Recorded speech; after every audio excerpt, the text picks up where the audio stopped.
इस महाकुंभ में एक ऐसा रहस्य छिपा है जिसे देवताओं और दैत्यों ने सदियों से छिपा रखा था। महाकुंभ रहस्यमयी भविष्यवाणी। संगम नगरी प्रयागराज में महाकुंभ का मेला अपने चरम पर था। लाखों श्रद्धालु गंगा, यमुना और अदृश्य सरस्वती के संगम में डुबकी लगा रहे थे।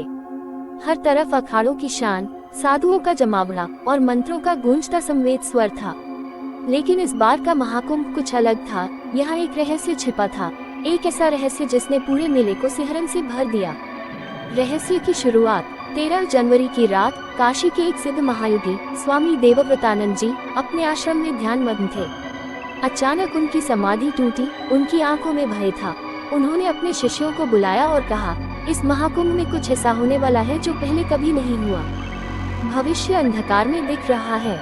स्वामी जी ने एक रहस्यमयी भविष्यवाणी की, इस कुंभ में संगम का जल खून में बदल जाएगा और एक छिपा हुआ सत्य प्रकट होगा। एक अजनबी और अघोरी। दूसरे ही दिन कुंभ मेले में एक रहस्यमय अजनबी प्रकट हुआ। काले वस्त्र, लंबी जटाएं और आंखों में अजीब सा तेज। वह हर जगह साधुओं से मिलता, अखाड़ों के शिविरों में जाता और कुछ खोजता हुआ प्रतीत होता। उधर शमशान घाट के पास एक अघोरी साधु काल भैरवनाथ ध्यान में बैठा था। अचानक उसने अपनी आंखें खोली और कहा, वह आ चुका है जिसे इस धरती पर नहीं होना चाहिए था। रहस्यमय ग्रंथ और संगम का रक्तरंजित जल। महाकुंभ के मुख्य स्नान के दिन लाखों लोग स्नान करने पहुंचे। जैसे ही सूर्यदेव की पहली किरणें संगम पर पड़ी, पानी का रंग धीरे धीरे गहरा लाल होने लगा। भीड़ में हड़कंप मच गया। कोई इसे देवी देवताओं का चमत्कार मान रहा था, तो कोई किसी अनहोनी की आशंका। उसी समय स्वामी देवव्रतानंद जी संगम के तट पर प्रकट हुए।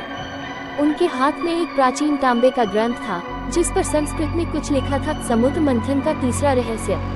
अजनबी का असली चेहरा। भीड़ में से वही अजनबी आगे बढ़ा और ऊंची आवाज में बोला, वह रहस्य अब छिपा नहीं रह सकता।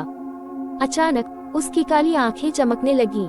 वह कोई साधारण मनुष्य नहीं था, बल्कि एक गुप्त समुदाय का सदस्य था, जिसे सदियों से छिपा रखा गया था।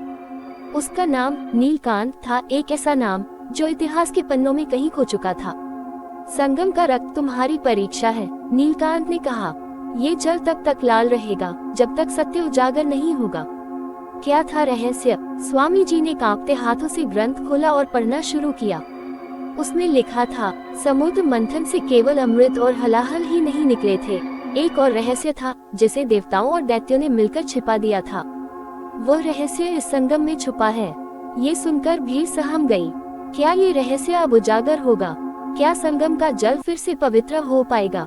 और कौन था यह नीलकांत जो इस रहस्य को जानता था?